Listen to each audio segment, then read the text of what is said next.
Chers amis,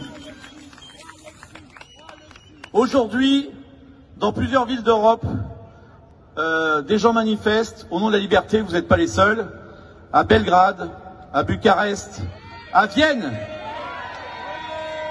à Belgrade, à Vienne, à Bucarest, les gens manifestent pour la liberté. Pourquoi? Ils savent qu'il y a plus de 20 ans, les effets néfastes des bombardements de l'OTAN. Rappelons-nous, au printemps 1999, l'armée la plus forte au monde a eu ce courage, entre guillemets, de bombarder un des pays les plus petits d'Europe.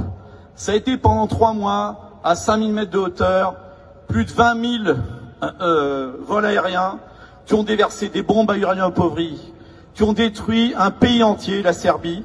Au nom de quoi? Au nom de la domination américaine. Si on accepte de rester dans l'OTAN, on va être bombardé aussi, comme les Américains l'ont fait en Serbie il y a plus de 20 ans.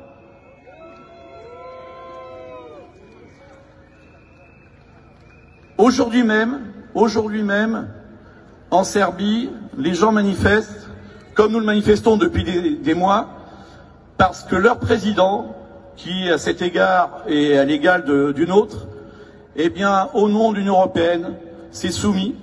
Il s'est soumis à la plutocratie américaine et donc il est prêt de signer ce soir un papier qui amènera une partie de ce pays, le Kosovo Metochi, à être donné aux États-Unis.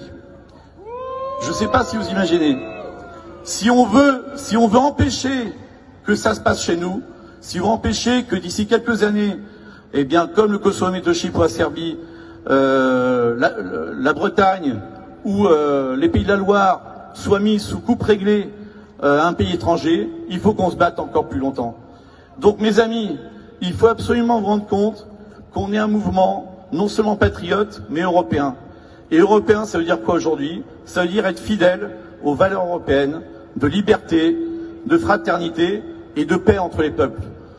Cette guerre en Ukraine, qui est une guerre civile entre deux peuples en fait, qui parlent la même langue, le russe, qui ont la même culture orthodoxe, qui ont la même histoire, cette guerre leur a été imposée par les États-Unis. Donc nous-mêmes, Français, faisons tout pour empêcher que les États-Unis, de la même façon qu'ils le font dans les Balkans, nous imposent une guerre.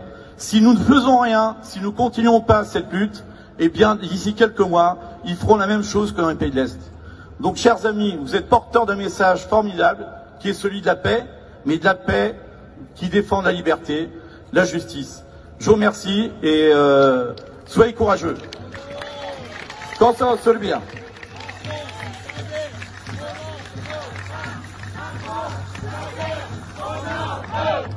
Macron, ta guerre, on n'en veut pas.